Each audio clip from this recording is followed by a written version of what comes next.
함께 읽은 이제 시편 78편에 있는 이 말씀을 통해서 하나님께서 주시는 은혜를 우리가 같이 함께 나누기를 원합니다. 여러분 시편 78편 위에 시제를 보시면 여기도 아삽의 마스길이라고 돼 있죠.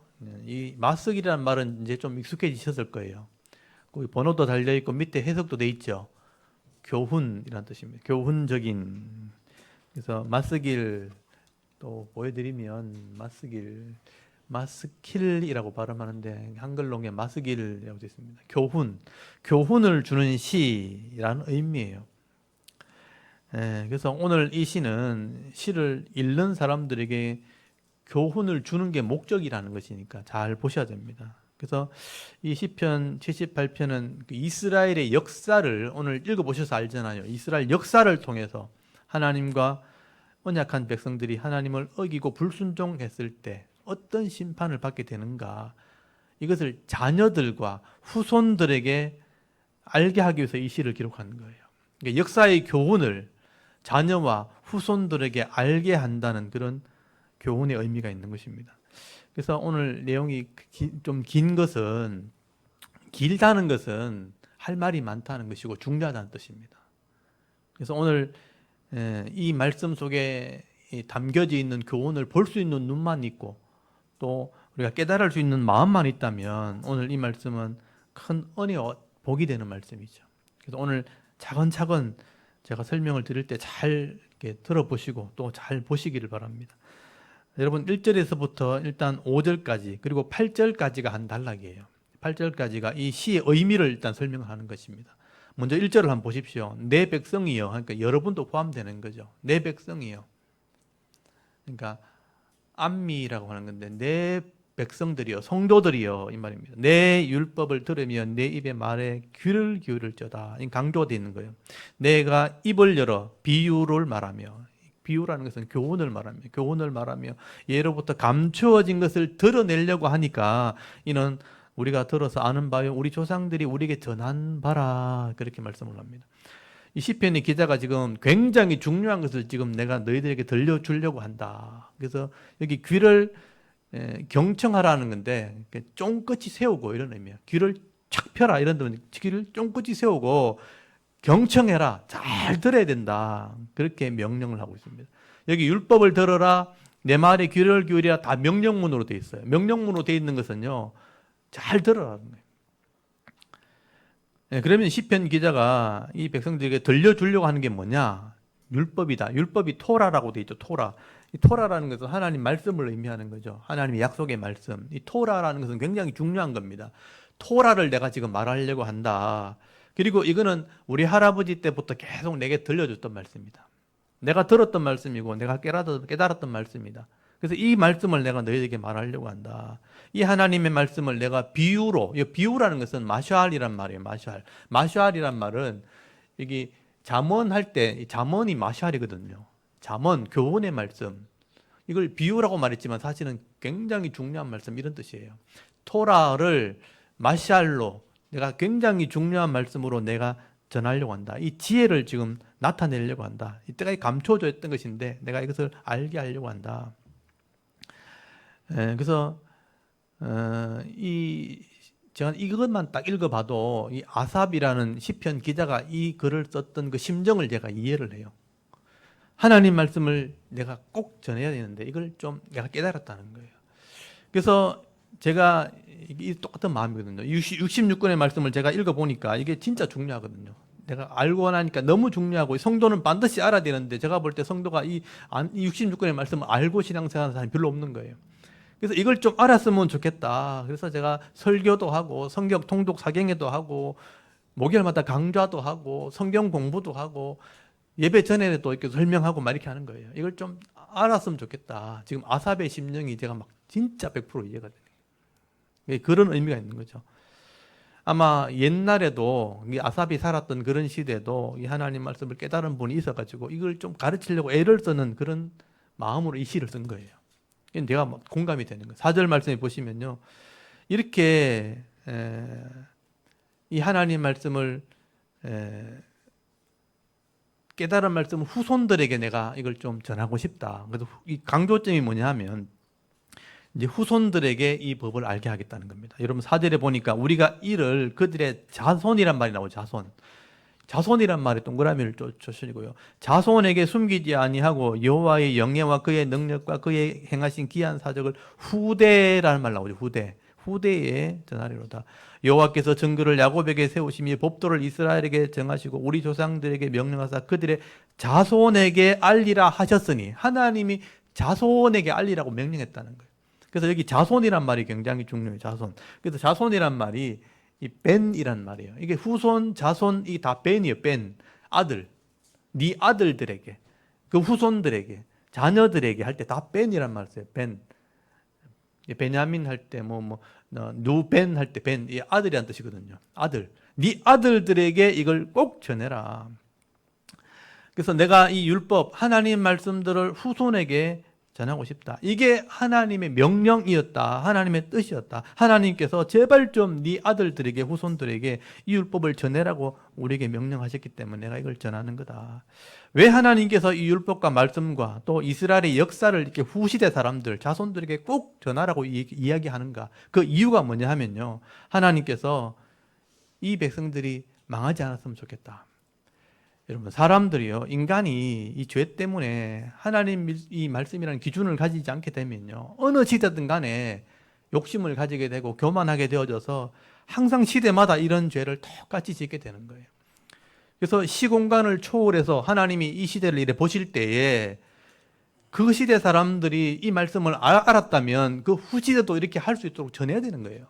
하나님 입장에서는 후시대 사람들에게 이런 똑같은 실수와 죄를 짓지 않도록 좀 전해라, 가르쳐라 하는 얘기를 하게 되죠. 그래서 오늘 강조점이 그게 역사에 대한 교훈을 자손들에게 알려라. 6절에서 한번 보십시오. 6절에서 8절까지. 이는 그들의 후대, 곧 태어날 자손이라고 되어 있잖아요. 태어날 자손에게 이를 알게 하고 그들은 일어나 그들의 자손에게 일러서 그들로 그의 소망을 하나님께 두며 하나님께서 행하신 일을 잊지 아니하고 오직 그의 계명을 지켜서 그의 조상들 곧 완고하고 배역하여 그들의 마음이 정직하지 못하며 그 심령이 하나님께 충성하지 못하는 세대와 같이 되지 않게 하려 하심이라. 이게 하나님이 전하는 후손들에게 전하게 하는 목적인 거예요. 이게 역사의 교훈이고 또 자손들에게 가르치는 목적이죠. 그래서 이 시편 이 기자가 지금 제일 강조하는 게 네 자손이라. 자손. 네 자손들에게, 앞으로 태어날 후손들에게 이 역사의 교훈과 이 율법, 토라를 좀 가르쳐라. 왜 네 자손들이 이 율법과 역사의 교훈을 알아야 되는가? 그들에게 전해야 되는가? 너희 조상들이 하나님 말씀대로 이런 바른 지식을 가지지 못하게 될 때 결국 하나님을 잊어버리게 되었고 결국은 역사 속에 망하는 일을 경험했다는 거예요. 그래서 8절 한번 보십시오. 너희 조상들이 완고하고 패역하고 그 마음이 정직하지 못하고 충성하지 못해서, 이 충성이란 말은 성실하지 못해서 믿음이 없어서 결국 망하게 되었다. 그런 망하는 역사를 너희들이 알게 되었다는 거죠. 그래서 하나님께서 후시대 사람들은요, 이런 불순종과 불신앙, 이런 과오를 범하지 않도록 하나님께서 예배하시는 이 하나님의 복을 좀 받아 누릴 수 있도록 이 하나님 말씀을 좀 전해라, 가르쳐라. 여러분, 이게 믿음의 선배가 해야 될 사명인 거예요. 그리고 부모 세대가 해야 될 사명인 거예요. 먼저 믿은 사람이 후시대 사람들에게 해야 될 사명인 거예요. 이걸 지금 교훈하고 있는 것입니다. 그래서 여러분 9절 말씀부터 마지막 말씀까지는 뭐냐면요, 이 선조들이 불순종해서 망했는 역사를 계속 얘기합니다. 너희 선조들 봐라, 이렇게 언약의 말씀을 받아놓고도 이렇게 망했다. 그래서 또 망했다, 또 망했다, 계속해서 그 얘기를 하는 거예요. 이게 교훈이다라고 말씀하는 거예요. 그래서 여러분 9절 말씀부터 단락이 나눠져요. 9절부터 8절까지는 중요성을 설명했고, 전해야 될 중요성. 9절부터는 망한 모델을 설명하는데 그 중에 이제 북쪽 이스라엘, 그게 에브라임이에요. 북쪽 에브라임, 이걸 여러분 아셔야 됩니다. 에브라임 하면 북쪽 이스라엘. 여러분 에브라임이람이 9절에 나오죠. 9절에 에브라임 자손으로 하고 나오죠. 에프라임이라고 돼 있죠. 에프라임. 이 에브라임이 원래는 두 열매, 그런 의미예요. 번창한다는 의미 속에서 에브라임, 이게 원래 요셉의 아들이잖아요. 요셉의 아들이 에브라임 므낫세잖아요. 근데 에브라임이 잘 됐거든요. 그게 북쪽 이스라엘의 중심 세력이 된 사람이 에브라임이에요. 그래서 북쪽 중심 에브라임, 남쪽 중심 유다. 그래서 에브라임과 유다가 이스라엘 역사에 크게 두 줄기가 나눠져요. 에브라임 지파, 유다 지파. 근데 에브라임이 망했다 하는 얘기를 하는 거예요. 망했다. 그래서 9절부터 마지막 절까지 하는 얘기는 에브라임이 엄청나게 두 몫이나 되는 큰 복을 가지고 시작했는데 망했다. 이렇게 해서 망했다. 왜 망했냐? 이게 하나님을 잊어버려서 망했다. 계속해서 죄를 지어서 망했다. 그 얘기를 이제 계속 하게 되는 거죠. 여러분 9절 한번 보십시오. 에브라임 자손은 무기를 갖추며 활을 가졌으나 전쟁의 날에 물러갔도다. 그들이 하나님의 언약을 지키지 않냐고. 여기 언약이란 말이 중요해요. 하나님이 약속했던 사람인데 언약을 지키지 않냐고 그 율법 토라를 거절했다. 배우지 않고 행하지 않았어요. 여호와께서 행하신 것과 그들에게 보이신 그의 기이한 일들을 잊어버렸다. 세 가지를 얘기하는 거예요. 여러분 하나님께서 이스라엘 백성들을 원래 애굽에서 구원했잖아요. 죄를 상징한 애굽에서 건져서 시내산 가서 약속, 언약의 말씀을 주시면서 내 백성이 되려면 이 말씀 지켜야 된다 하고 약속했는데 그 하나님 약속한 백성이 이제 가나안 땅, 기업의 땅을 얻어서 기업의 땅에서 나라를 세우게 하셨다는 거예요. 근데 솔로몬 때에 하나님께서 번창하게 하셔가지고 이방인에게 전도 선교하라고 번창하게 만들어줬는데 솔로몬이 그 이방 나라들의 우상을 가지고 들어와서 우상을 섬겨버린 거예요. 그래서 하나님이 나라를 둘로 나눠버렸잖아요. 나라를 둘로 나누면서 북쪽을 10지파를 주고 남쪽을 2지파를 준 거예요. 10지파가 에브라임인 거예요. 번창하게 한 거예요. 10지파를 맡겨놓고 그들을 하나님 섬기라고 10지파를 줬는데 여로보암이라는 왕이 출발했잖아요. 그래서 제가 족보를 외워야 된다고 했겠죠. 여로보암이 시작해서 호세아까지 망하잖아요. 10지파를 주어서 번창한 나라를 만들어 주었는데 여로보암이 딱 왕이 되자마자 금송아지를 만들었잖아요. 베델과 단에다가 금송아지 만들어서 하나님 버리고 우상 섬기게 만들었잖아요. 그래서 여러분 10절 한번 보십시오. 10절에 에브라임이 하나님의 언약을 지키지 않고 율법을 거절하고 하나님을 잊어버렸다. 그래서 망한 거죠. 그래서 이스라엘 백성이 고통을 당하는 그런 나라가 되어버린 거죠. 언약을 지키지 않았다, 율법을 거절했다, 하나님을 잊어버렸다. 세 가지예요. 언약을 아는데 안 지킨 거예요. 그리고 율법을 더 이상 배우려고 하지 않고 거절해버린 거예요. 그리고 하나님 자체를 잊어버리려고 했다. 근데 여러분 이 시편 기자는요, 이스라엘 백성들이 왜 이렇게 하나님을 잊어버리고 율법을 거절하고 범죄하는 그런 사람이 되었는가. 그때만 처음 죄를 지은 게 아니고 처음부터 원래 이 사람 불순종한 사람들이었어요. 그래서 애굽에부터 얘기하는 거죠. 그래서 12절부터 하는 얘기는요, 너희는 옛적부터 이랬다. 원래 죄인들이었다. 12절에 보면 옛적에 하나님이 애굽 땅 소환들에서 기이한 일을 그들 조상의 목전에 행했다. 10가지 재앙을 행한 거잖아요. 소환들이 뭐냐면 애굽의 그 중심지예요. 애굽에 있을 때부터 바로 10가지 재앙을 통해서 기이한 일을 통해서 너를 구원한 거 아니냐. 13절 보세요. 여기 보면은 바다를 이렇게 갈라서 물을 건넸다는 건 뭐냐. 홍해를 갈라서 구원하시고 낮에는 구름 기둥, 밤에는 불 기둥으로 인도하셨고 또 광야에 가서 목마르면 반석을 쪼개서 강같이 물을 마시겠다는 거죠. 그렇게 해서 너희를 구원했다는 거죠. 여러분 이스라엘 백성들이 애굽에서 이렇게 기적을 경험하고 이런 능력을 맛보고 광야에서 이렇게 하나님의 백성으로 인도함을 받았는데 17절에 보십시오. 그들은 계속해서 하나님께 범죄하여 마른 땅에서 이 광야에서 지존자를 배반했다는 거예요. 기적을 보고 체험했잖아요. 10가지 기적을 보고 홍해를 가르는 기적을 보고 나왔잖아요. 근데 광야 들어가서 하나님을 계속 배반했다는 거예요. 계속 배반하고. 기적이 믿음을 가지게 하는 게 아니란 뜻이에요. 왜냐하면 기적을 경험했는데요. 홍해를 가르고 나왔잖아요. 10가지 재앙을 체험했잖아요. 반석을 쪼개서 물을 마셨잖아요. 근데도 계속해서 반복해서 여전히. 그래서 여기 중요한 단어가 계속해서라는 거예요. 계속해서 반복해서 여전히 범죄했다. 그리고 18절에 보면요, 탐욕과 욕심 때문에 광야에서 먹을 것을 구하면서 없다고 불평도 하고 하나님을 대적했다는 거예요.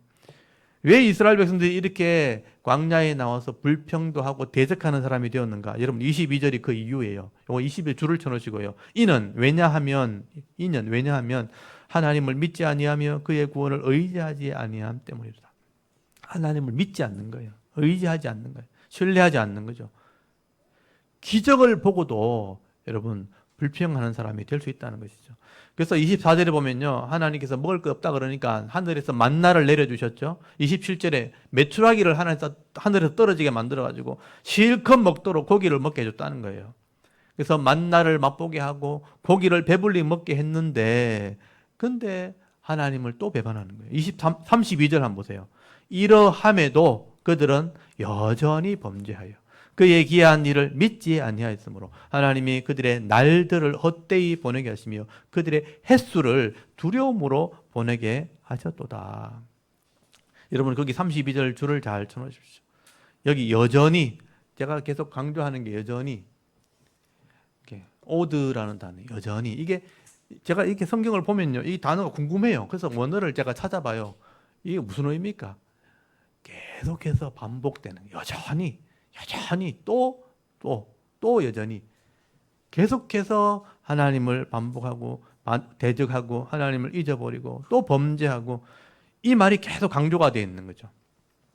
거기 보면요, 여기 41절에도 거듭 시험하며, 거기 17절에 그들은 계속해서 범죄하고, 32절에 32절에 거기도 그들은 여전히 범죄하여. 이 단어가 다 오드란 단어예요. 계속해서, 여전히, 반복해서, 계속해서, 이런 의미예요.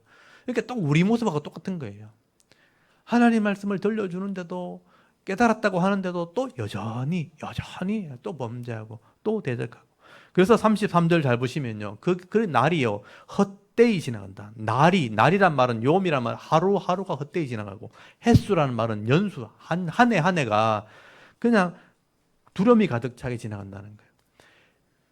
여러분, 하나님 믿는데, 이스라엘 백성이 하나님 백성이잖아요. 하나님 믿는데, 하나님 말씀을 믿는다고 하는데 여전히 죄를 짓고 여전히 안 믿고 하니까 매일매일이 그냥 헛된 거예요. 헛되이 매일매일 지나가고, 1년이라는 게 그냥 두려움 속에 그냥 지나가는 거예요. 시간이 막 지나간다는 거예요. 사실 신뢰하고 믿으면 매일 평안하고 기뻐야 되거든요.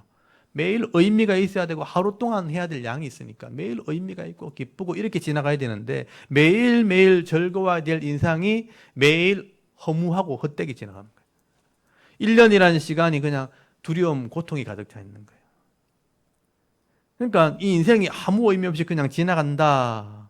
여러분, 계속해서 여전히 범죄하게 되면요, 매일매일 1년이 그냥 헛되이 그냥 지나가는 겁니다. 그냥 인생이 허무하겠죠. 37절 보세요. 그 인연, 37절의 인연, 왜 이렇게 되었는가? 왜냐하면 하나님께 향하는 그들의 마음이 뭐라고 돼 있어요? 정함이 없어요. 왔다 갔다 한다는 거예요. 그의 언약에 뭐가 없어요? 뭐 하지 않아요? 성실을 많이 들어보셨죠? 에무나, 아멘이란 말이에요.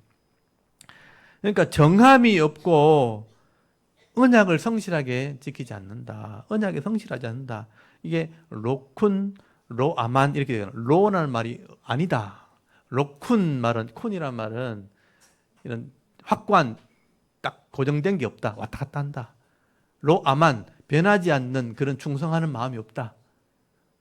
하나님의 언약을 딱 들었으면 그걸 깨닫고 순종해야 되는데, 하나님 말씀을 듣고도 성실하게 지키지 않는 거예요. 그 언약에 성실함이 없는 거예요. 그러니까 매일매일이 헛되고 1년이 허송세월이 지나간다는 거예요. 마음이 정함이 없어요. 견고하지 못한 거죠. 이리저리 왔다 갔다 하는 거예요.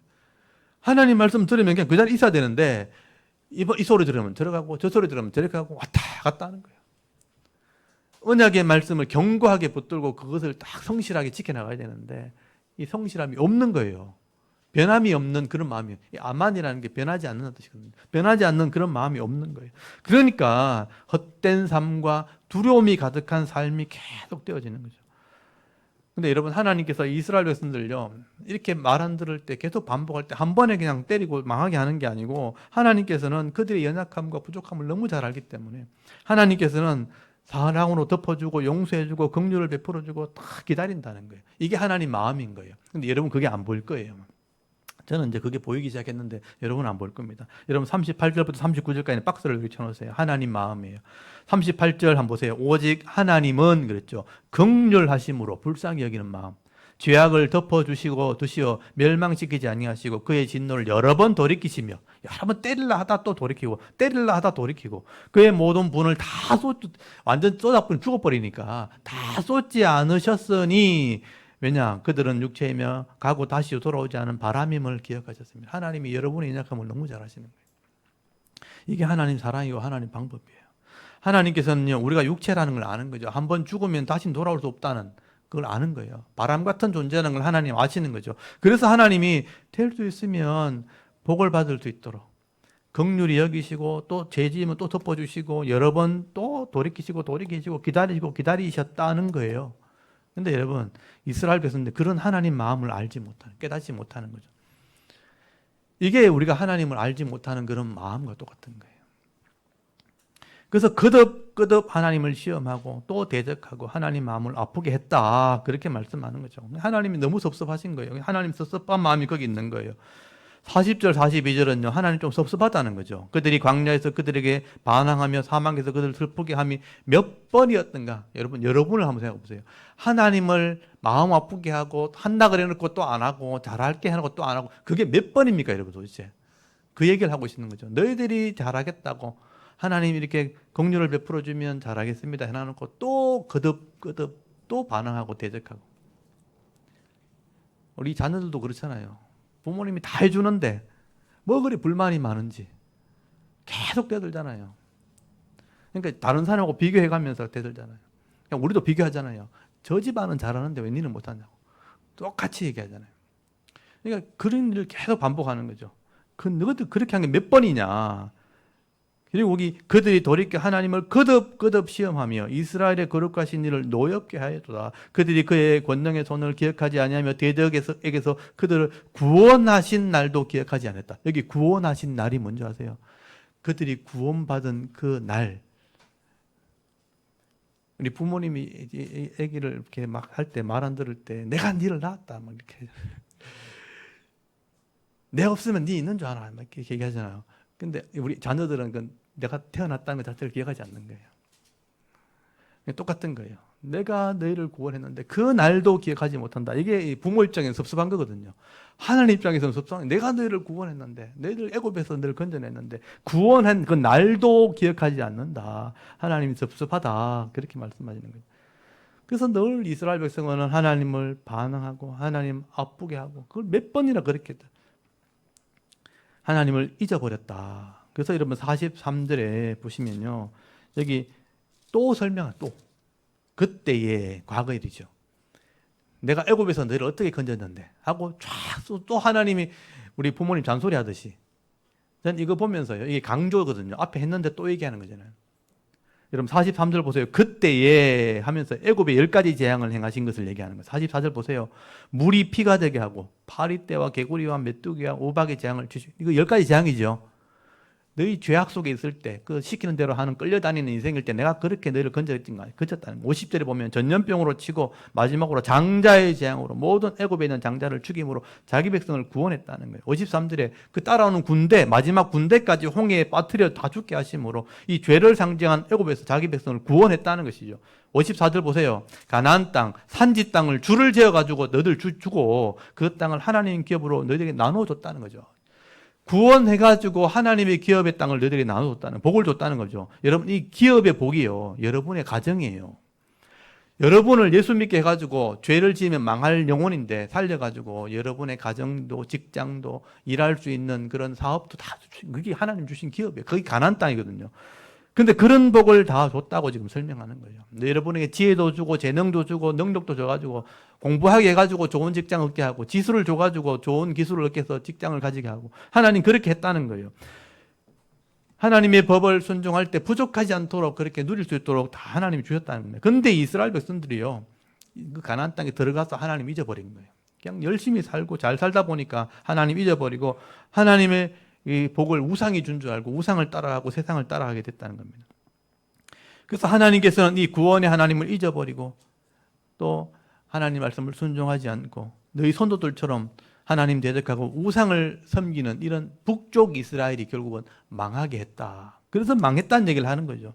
여러분 56절 한번 가보세요. 56절 가면요, 지존하신 하나님을 시험하고 반항하고 명령을 지키지 않고 배반하고 거짓을 행하여 우상을 섬길 때 결국은 망하게 되었다. 56절에 보면 그러나로 시작하죠. 가나안 땅을 주어서 너희의 기업을 줬는데 그러나 그들이 지존하신 하나님을 시험하고 반항하여 그의 명령을 지키지 아니하며 그들의 조상 같이 선조들처럼 배반하고 거짓을 행하여 속이는 화살같이 빗나갔다는 거죠. 그래서 산당을 지었고요, 노염을 했고 조각한 우상들로 그를 진노하게 만들었다. 이 여로보암이 금송아지 만들었잖아요. 그리고 나중에 바알과 아합 왕이 그 여로보암 또 하나님 우상을 섬겨 심판했죠. 여로보암, 나답, 바아사, 엘라, 시므리. 근데 아합이 이제 바알 신까지 섬긴 거잖아요. 이세벨을 데리고 와가지고 우상을 섬. 그 예후를 들어가 또 쳐버렸잖아요. 계속 우상을 섬기니까 하나님이 그들을 쳤는데도 불구하고 돌아오지 않으니까 결국은 망하게 되었다. 60절에 보십시오. 실로에는 성막을 하나님 옮겨버렸다. 여러분, 에브라임 중심에 원래 실로에 성막이 있었어요. 거기 중심에 하나님이 있었다고요. 그런데 하나님 성막을 옮겨버렸잖아요. 그래서 62절에 보면요. 그들을 대적들에게 넘겨버렸다. 칼에 넘겨버렸다. 청년들과 처녀들과 또 제사장들을 칼로 다 죽게 만들었다. 여러분, 이스라엘 백성들이 10지파를 가졌는데요. 결국은 하나님 믿지 못하고 불순종함으로 역사 속에서 망하게 된 것입니다. 여러분, 이게 바로 역사의 교훈이라는 거죠. 그래서 저는요, 이 이스라엘의 역사 자체가 교훈이에요. 10지파를 가진 북쪽 이스라엘, 에브라임이 망하게 되었다는 그 자체가 사실은 실패의 모델을 기록한 겁니다. 이렇게 하면 망한다는 얘기를 하게 된 거죠. 그런데 여러분, 하나님께서 그나마 믿음 있는 남쪽 유다를 통해서 하나님께서 하나님 나라를 이루셨다는 거예요.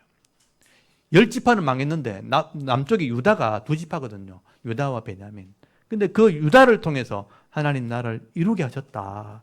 유다는 성공의 모델인 거죠. 그래서 67절 한번 보세요. 또 요셉의 장막을 버리시며 에브라임 지파를 택하지 아니하시고 오직 유다 지파와 그가 사랑하시는 시온산을 택하시며 그의 성소를 산의 높음같이 영원히 두는 땅같이 지었다. 영원히 두는 땅은 천국을 말하는 거예요. 천국처럼 예루살렘을 세웠다. 그 예루살렘이 모델이라는 뜻이에요. 그게 성전을 세웠다는 거예요. 그래서 여러분, 유다는 작아요. 2지파밖에 안 돼요. 작은 지파인데 하나님 말씀을 기억하고 이 역사의 교훈을 따라 하나님을 믿고 순종할 때 하나님 은혜를 베풀어줬다는 겁니다. 이걸 보고 배우라는 뜻이에요. 이게 역사의 교훈이에요. 그래서 하나님께서는 이 시온산에 거기 성소를 세웠다. 예루살렘에 성전을 세웠다는 것입니다. 그래서 이 다윗의 아들을 통해서 하나님 나라를 이루게 하셨다라고 말씀을 하게 되는 것입니다. 그래서 여러분, 역사 속에서 이 실로에 있던 성막이 예루살렘으로 가게 된 역사가 나온 거예요. 이 성전에 예루살렘에다 법궤를 옮긴 사람이 누군지 압니까? 다윗입니다. 다윗. 그 법궤 들고 가다가 이렇게 옷이 벗어지고 막 춤추고 이랬잖아요. 그게 다윗이 그렇게 한 거예요. 원래 실로에 있던 성소를 블레셋의 전쟁 때 홈리와 비나서 들고 나가다가 법궤 빼앗긴 거예요. 빼앗겨가지고 블레셋 갔다가 전염병 일으키고 이 성전에 이스라엘 땅에 옮겨 놓았는데 사울 왕이 그걸 관리하지 않은 거죠. 그래서 다윗이 찾아가지고 그걸 성전을 예루살렘에 들고 거기 성전을 세운 게 솔로몬이에요. 하나님이 예루살렘을 택해서 거기서 예배 장소를 만들어 줬다. 그리고 그 다윗의 후손을 통해서 하나님 나라를 이루게 하셨다라고 말씀하는 거예요. 여러분, 법궤가 왜 옮겨갔대? 법궤 안에 뭐가 들은 줄 아세요? 법궤 안에 뭐가 들어있어요? 십계명과 율법이 들었거든요. 그러니까 하나님의 약속의 말씀이 그 안에 있는 거예요. 약속의 말씀을 가지고 언약한 백성에게 복을 주기로 계약서가 그 안에 들었는 거예요. 그러니까 이 말씀을 따라 순종하는 자들은 복을 받게 하시는데 그 복이 예루살렘으로 넘어가겠다.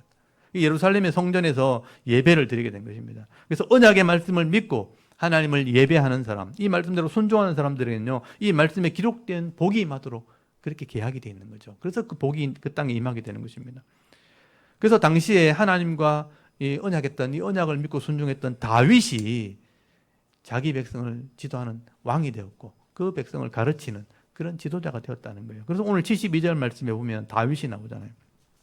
그래서 여기 70절에는 다윗을 택했다고 되어 있고 양의 우리에서 양치는 자를 내가 택해가지고 전양을 기르는 중에 그를 이끌어서 이스라엘을 기르겠다. 다윗에게 사명을 줬다고 되어 있고 72절에는요. 이에 그가 다윗이 그들을 자기 마음의 완전함으로 기르고 그의 손에 능숙함으로 그들을 지도하게 만들었다.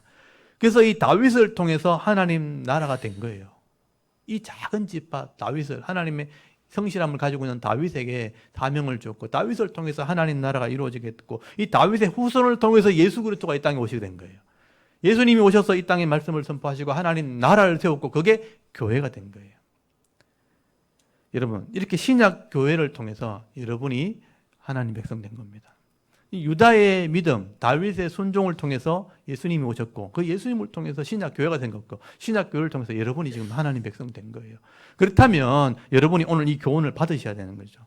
우리의 믿음의 후손, 다윗의 후손, 또 우리가 교회의 후손으로 우리가 성도가 되었다면 이 에브라임 지파의 멸망을 보면서 교훈을 받으라는 거죠. 이렇게 불순종하고 이렇게 하나님 앞에 바른 삶을 살지 못하게 되다가는 우리도 망할 수 있다는 교훈이 여기 있다는 뜻입니다. 길지만 이거는 굉장히 중요한 거예요. 광야에서 이스라엘 백성이 불순종해서 심판을 받았고, 가나안 땅에 들어갔던 이 북쪽 이스라엘이 10지파를 가졌지만 결국은 불순종할 때 심판을 받은 것처럼 오늘 우리도 우리 교회가 성도 구별되어 성도가 되었지만 이 하나님 말씀을 또 거절하고 배우지 않고 내 욕심에 이끌려 그냥 살다 보면 하나님도 잊어버리게 되고 불순종하게 되고 불신앙하게 될 때 결국 심판의 자리에 갈 수밖에 없다는 것을 기억해라. 오늘 20편 78 보면 그런 교훈의 의미가 있다는 거예요. 그래서 마스길인 거예요. 마스길. 이게 교훈이다. 그래서 여러분 신약 성경에 가면요, 사도 바울이 이걸 너무나 잘하는 거예요. 신약 교회 성도들도 너희들 잘못하면 구약 백성들처럼 된다는 거예요. 그래서 신약의 그 말씀을 배우는 신약 교회 성도들에게 제일 문제가 되었던 게 고린도 교회예요. 고린도 교회가 또 우리 한국 교회가 똑같아요. 모습이. 그래서 고린도 교회의 편지를 쓰면서 이 구약의 얘기는 우리의 영적인 거울이라고 표현한 거예요. 이걸 보면서 너희들은 그렇게 실족하지 마라. 시험하지 말라. 그렇게 하나님 대적하지 말라. 망할 수 있다 하는 얘기를 하게 되는 거예요. 그게 고린도서 10장에 기록되어 있습니다. 그래서 바울이 교연했던 바가 이 아삽이 했던 말과 똑같은 거예요. 여러분 고린도서 10장을 한번 펴보세요. 고린도서 10장. 이게 오늘 10편 78편 아삽의 시와 똑같은 내용입니다. 고린도서 10장 여기 1절 한번 펴보십시오.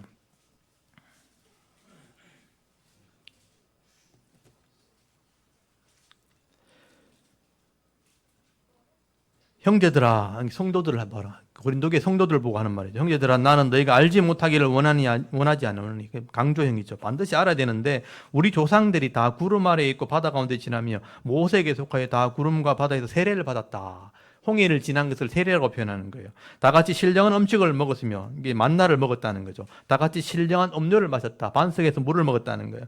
이는 이게 뭐냐면 그들을 따르는 신령한 반석으로부터 마셨으니 곧 반석 곧 그리스도시라.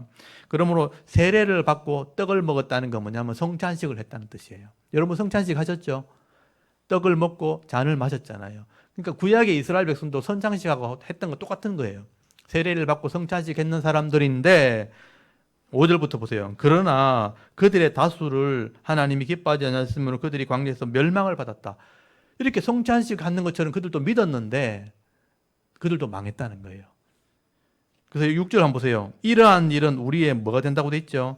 본보기, 이게 거울이라는 뜻이에요. 우리의 모형이다. 우리의 본보기다.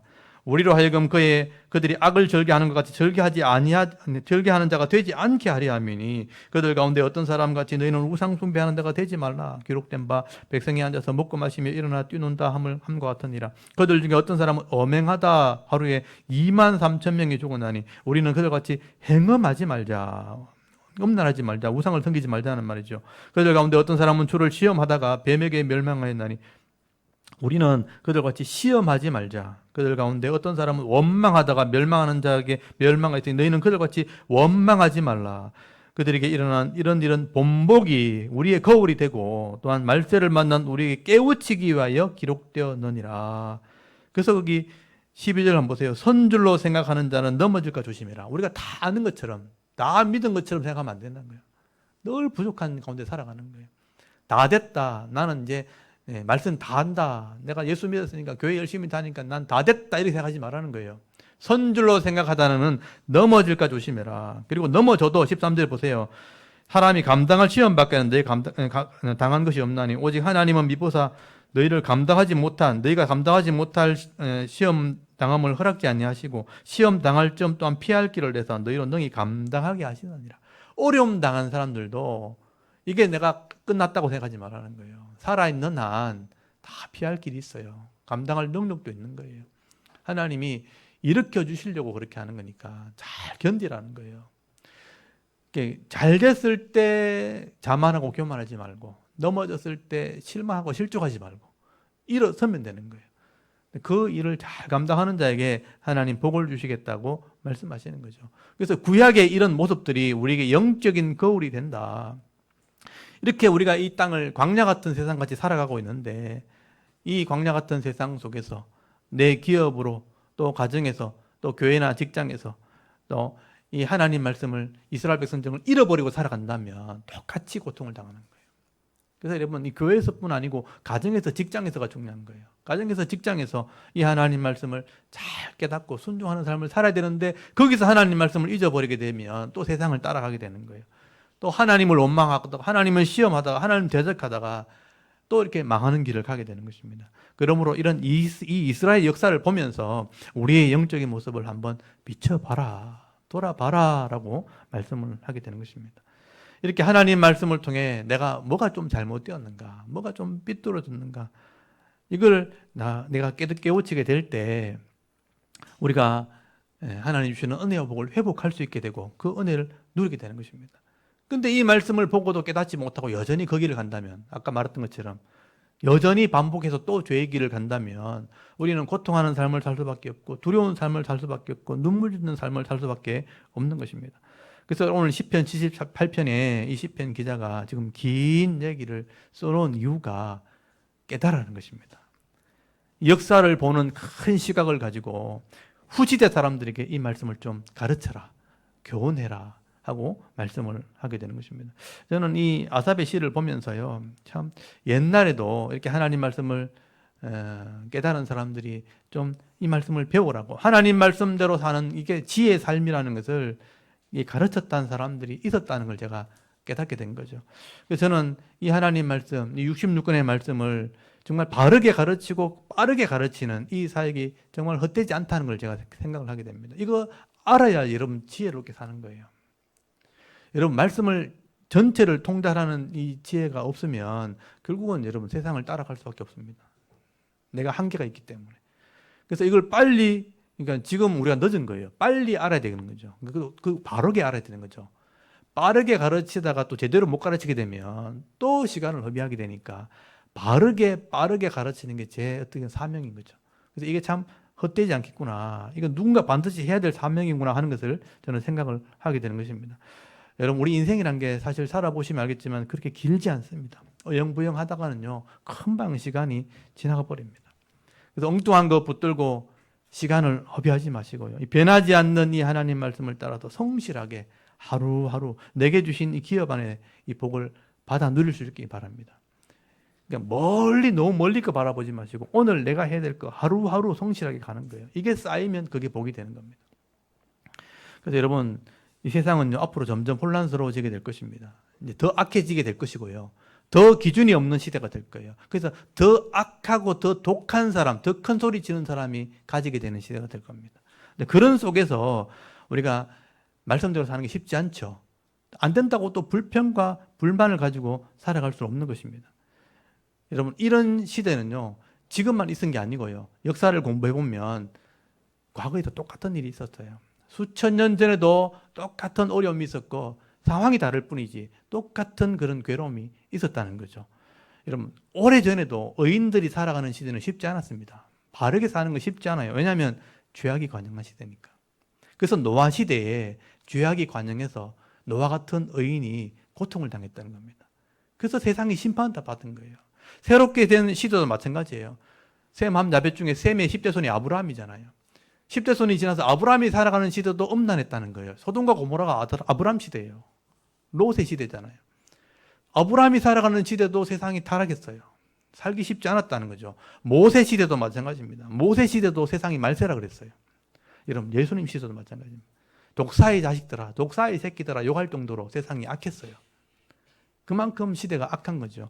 여러분, 이 악이 존재하는 한 살기 좋은 시대는 없는 겁니다. 오늘만 힘든 게 아니죠. 그래서 오늘만 힘들다고 이렇게 불평할 것이 아니고요, 오늘 이 시대에 그럼 어떻게 살 것인가 중요한 거예요.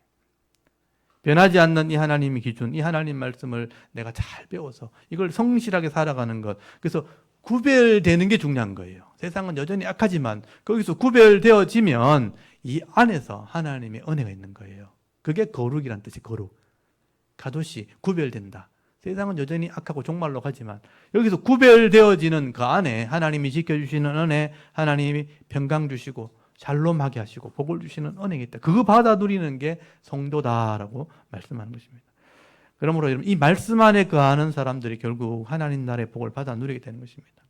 그래서 이 은혜를 받아 누리는 사람이 있다면 정말 귀한 사람인 거예요. 하나님 보실 때 너무 귀한 사람인 거죠. 오늘 그 귀한 사람이 여러분이 되었으면 좋겠습니다. 그래서 예수님께서 이걸 좀 관계를 설명하시기 위해서 어떻게 설명해야 될까? 그래서 예수님이 이걸 설명하기 위해서 제일 비유로 설명한 게 뭐냐면 참 포도나무 비유입니다. 내가 포도나무고 너희는 가지라는 거예요. 붙어 있으라. 그래서 이걸 키우는 농부가 하나님이다. 나는 포도나무고 내 아버지는 농부고 너희는 가지다. 이렇게 설명한 거예요. 그래서 가지가 할 일이 뭐예요? 붙어 있으면 되는 거죠. 붙어 있으면 이 포도나무에 오는 진액을 받아가지고 열매를 맺게 될 것이다. 붙어 있는, 여러분이 해야 될 일이 뭐냐? 붙어 있는 거예요. 붙어 있는 게 뭐냐고 예수님 설명할 때 하나님 말씀이 너희 속에 들어가는 것이다 라고 설명한 거예요. 그게 요한복음 15장에 나오는 참 포도나무 비유입니다. 그게 구별되는 방법입니다. 여러분 요한복음 15장을 딱 펴놓으십시오. 한번 보십시오. 이게 보시면 이게 우리 보고 이렇게 살아라고 하시는구나. 참 포도나무 비유. 예수는 참 포도나무 이런 노래가 있잖아요. 너희는 가지니 붙어 있으면 되는 거예요. 그 붙어 있는 방법을 잘 모르는 거예요, 사람들이. 여러분 15장 1절부터 8절까지 천천히 읽어보시면요, 이게 설명하고 있는 거예요. 15장 요한복음 15장 1절부터 8절까지만 한번 읽어보겠습니다. 시작. 나는 참 포도나무요 내 아버지는 농부라. 물론 내게 붙어 있어 열매를 맺지 아니하는 가지는 아버지께서 그것을 제거해 버리시고 무릇 열매 맺는 가지는 더 열매를 맺게 하려 하여 그것을 깨끗하게 하시느니라. 너희는 내가 일러준 말로 이미 깨끗하였으니 내 안에 거하라. 나도 너희 안에 거하리라. 가지가 포도나무에 붙어 있지 아니하면 스스로 열매를 맺을 수 없음같이 너희도 내 안에 있지 아니하면 그러하리라. 나는 포도나무요 너희는 가지라. 그가 내 안에 내가 그 안에 거하면 사람이 열매를 많이 맺나니 나를 떠나서는 너희가 아무것도 할 수 없음이라. 사람이 내 안에 거하지 아니하면 가지처럼 밖에 버려져 마르나니 사람들이 그것을 모아다가 불에 던져 사르느니라.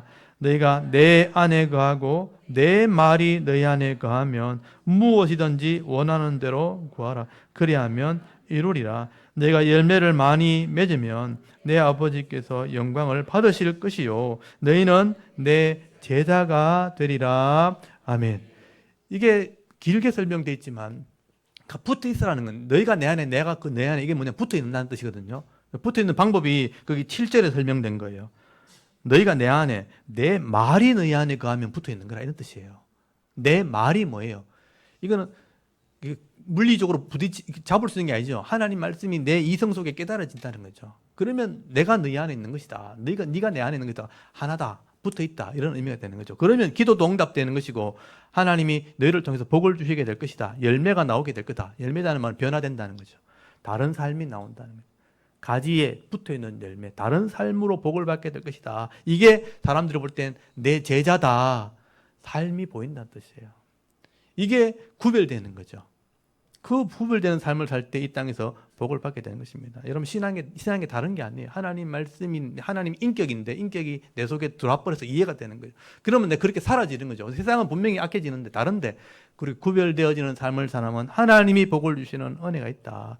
그게 성도다. 내 제자다라고 말씀을 한 겁니다. 여러분 오늘도 현실이 이 불확실해 보이기도 하고 좀 답답해 보이기도 하죠. 이번 주 지나면서 좀 답답하셨을 거예요 아마. 마음대로 안 되는 게 많으니까.